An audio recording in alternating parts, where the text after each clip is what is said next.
Hi, we're Joel and Lia. And tonight we are off to our first ever basketball match in the USA.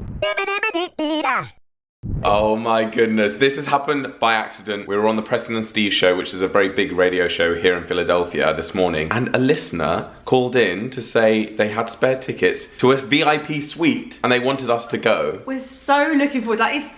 What are the chances of this happening? So crazy. So we're lucky that we didn't have plans tonight. So we're going to this very exclusive match. It's so hard to get tickets for, apparently. This is like match of the year. LeBron James, Lakers, 76ers. We don't know much about basketball, but we cannot wait. We're so excited. So thank you to Liz and Jonathan who've invited us. So we're just buzzing. Can't believe it. We're going to learn about basketball. And we're going apparently courtside because we met somebody else who does the announcements. And they were like, oh, we'll bring you courtside. Like, you know, text us when you're at the stadium. So we're going to head there now to the Wells Fargo Stadium. Let's hope they don't like ban our camera. I know. So hopefully we can film it all. Got this camera, got a GoPro on us. Oh, and you're not allowed any bags. So this is the first time leaving the house without any bags. Bagless. All we've got is our IDs. Yeah, and proof of vax. So let's go. I think we might be the only people that don't have merchandise. Like, we've got no clothing. We're literally all in black. We literally don't own anything. Do you know what? Our host of the evening, Jonathan, said like, wear your 76ers gear. And we were like, what gear? We don't even know who 76 is. Oh, no, I did Google them. No, but we don't know. Like, there's no shame in it. It's not our country. Like, we don't watch basketball. Basketball in the UK is not big. Like, we're here for the experience so we can learn about it. But like, of course, we have no idea who the 76ers are. Yeah, before the trip, I would not have been able to say 76ers are the team in Philadelphia. I only knew it when planning the trip because I spotted the stadium and what was happening. So we're excited, but yeah, we don't have any gear and everyone else is in their team gear. So at the moment, us turning up, like, they're like, are they away fans? Are they home fans? We're ambiguous. We're plain. We're plain. But no, we're here to support Philadelphia because we're here. I know. We're in this country, this state, so it's just mad. we need to find the entrance. We are looking for entrance H, parking lot H. We will ask. So should we ask this gentleman here? Oh, here's one. One. Just filming this guy. Okay, hang on. We've never seen those kind of guys. I just tried to subtly film the costumes of the 76ers. Yeah, we've basically gone away. It was so busy down there. I think we're headed in the right direction. It says media, contractors, employee entrance. We're gonna have to ask someone again, aren't we? Maybe it's around here. It's around here. It would be somewhere quieter. We were told it's quiet, and we were told to look out for a 6'7" man who's very smiley. John, it's so funny. That's all we know. Oh my god. Just to cut in here, we are from the future. We just thought we'd tell you a bit about our experience because watching the footage back is very loud in the stadium or arena, I don't know what you call it. So we'll just chat about from arrival and how we found it. Yes, I mean, first things first, when we were going through the like machines and the scanning, they found the GoPro that I had on me and that got confiscated. So I don't know. Because they said no professional cameras and you're like, it's not professional. It's just called GoPro, but it's really low res. Like, it's really not that good. And the reason it was stupid was because my camera is about 3 times the size of Leah's GoPro, and I was like, can I take this in? And she's like, yeah, that's fine because that's not professional. And I was like, oh my god, it's better than the GoPro, really, in terms of it's better. quality. It's way better. Like the files are better, more clear. It makes no sense. It made no sense. So anyway, that was a little bit of a sort of drama that if you're going and you're from the UK and you're watching this video, don't take a GoPro with you, and don't take any bags because you can't take anything in. No. But anyway, once we were in, the atmosphere was pretty wild. There was like stuff going on everywhere. There was games, activities, merch sales, food stands, all sorts. Loads of food stands. We got whisked away by our host John, or Jonathan, and he took us straight up to the box, which was such a cool experience. It was really cool. Like, it's amazing, Joel, that he passed track and trace, because in our business, Joel is very secure. Very secure, you know, we wouldn't get into a car with a stranger. No. But that day, we had gone on a radio show, and a listener had kindly offered us 2 tickets. We had no idea who they were. We said to the radio people, like, should we do it? And they were like, yeah, like, our listeners are really cool, like, it's absolutely fine. And I could tell that perhaps that didn't sit so well with you. But they passed track and trace. We had a phone call with him. Yeah, he called, which was really nice. We didn't even ask that, but he gave us a call when we were in Bob's Diner, just to introduce myself. And I think it was like one of those once in a lifetime opportunities, and it was like everyone at the radio show was like, you'll be fine. So trusted them. But it was really fun, and as you can see, we've got a really good view of the pitch. The pitch? What's it called? The court. The court, there we go. I called it a match match, but I think they call it a game. Yes. So there was all these different like UK versus US things that were popping up. Stadium or arena, match or game. Yeah, all of these things. It's hard. But the cool thing was they had a lot of preamble to the game. So there was lots of, they had cheerleaders first of all. Oh yeah. But they had people with like t-shirt guns firing t-shirts into the audience. That was cool. Like the atmosphere they create is so much more fun than like UK sports. And so really you just family friendly. Really family friendly. Like send the kids down to try and like go and grab the t-shirt. And yeah, it was just awesome. There was no, what is it called when people swear? Like profanity, yeah. There was none of that. Although someone got arrested, I think, didn't they? Because they were screaming like things at one of the players.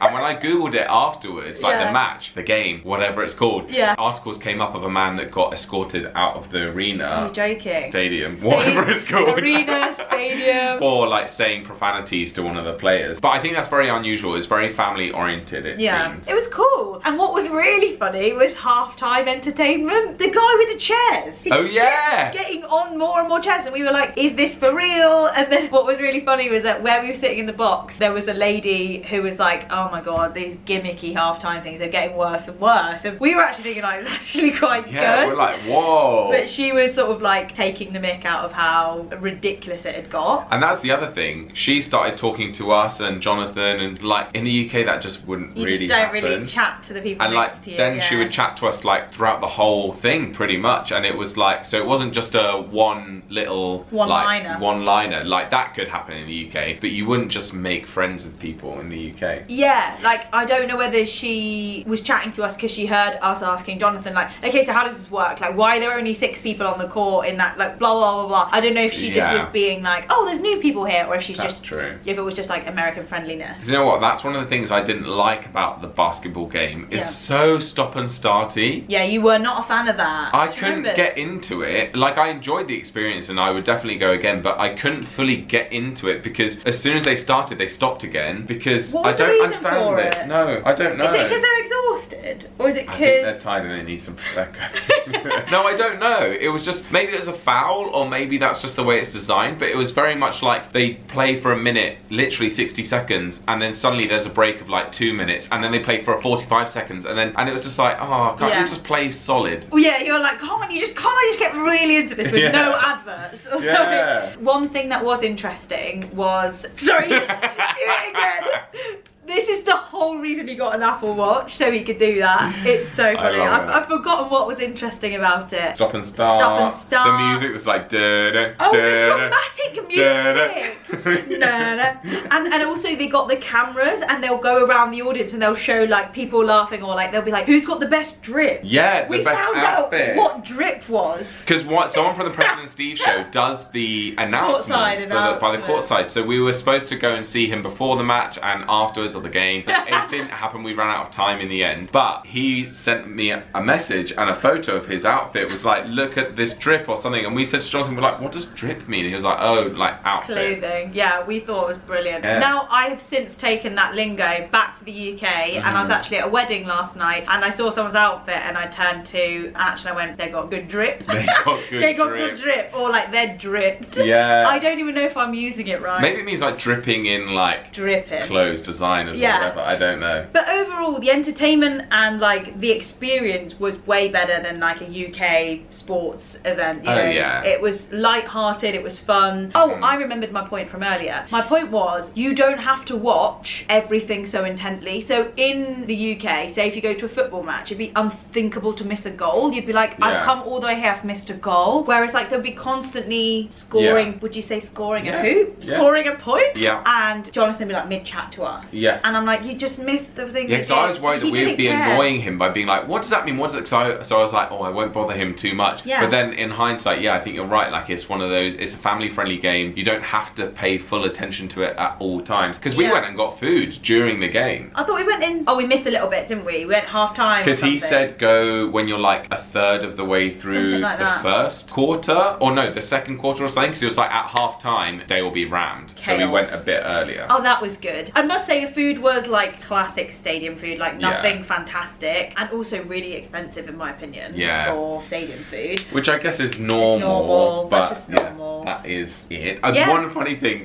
so Jonathan, obviously we got the free tickets in the box, which was incredible, and he bought us a drink, which was really great. And then I said to Leah, oh, in a minute we need to get some shots. I was meaning shots of the stadium, and he was like, yeah, sure, if you want. And then I was like, no, I didn't. He thought we meant shots. Oh my God. And I was like, oh, this is so cringe, because he probably thought I was like, yeah, free drinks, let's get shots. And I was like, no, I mean like shots. Video shots. And I was so embarrassed. Oh my gosh. So Jonathan, if you're watching this, we were not trying to beg for free drinks. One thing that I went up to the bar, I said, John, I'm just gonna go get some water. Do you want any? You were like, no, I'm fine. Went up to the bar, and I bumped into someone else who earlier, when we were hanging our coats up in the box, had heard us or come over to us, but oh, where are you guys from? We're like, oh, London. It's just easier to say London because no one knows anywhere but London. So, oh, London, da da da. So I walked back up to the bar mid-game, and these guys were like, London, what are you drinking? And I was like, oh, just water. And then the classic, ha ha ha ha, water, you said it funny. And then they were like, no, you're not drinking water. And then they got me tequila shots with them, and then we all had to do it together. And like, not gonna lie, I had a little bit of a sore throat that night, and I think the tequila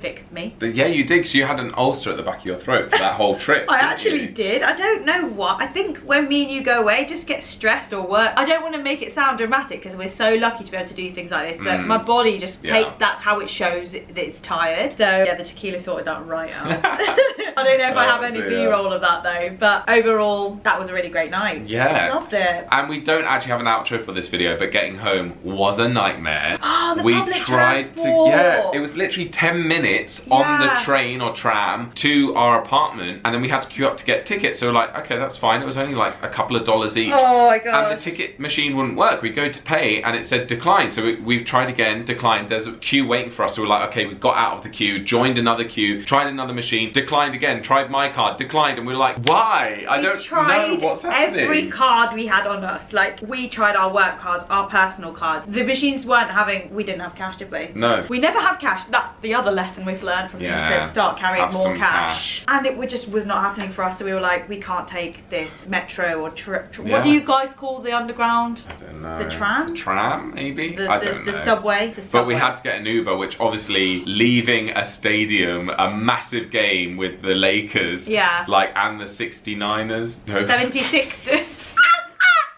It's always 69, isn't it? Oh the 76ers. The 70s. Why did it have to be that number that came to mind? And I wasn't even thinking, oh my God. It's the Philadelphia 76ers. Yeah. It was because there was a 6 in it that you thought it was 76ers. 69. Anyway, we had to get an Uber, which we waited so long. There was loads of traffic, but we got home eventually, and it was definitely worth it. It was such a fun evening. Yeah, and that's why we forgot to do the outro, because we had a stressful time getting home. But overall, thank you so much to both Preston and Steve for letting us on their show, because without that, well, we wouldn't have met Jonathan and Liz, his partner, who emailed us about the ticket. So thank you so much. Thank you. American hospitality at its finest. We had the best time. Definitely. Thanks for watching, guys. If you're new here, we post videos at the moment thrice weekly. Lots of different videos, so stay tuned, subscribe if you're new. And we'll see you in the next one. See you soon. Bye.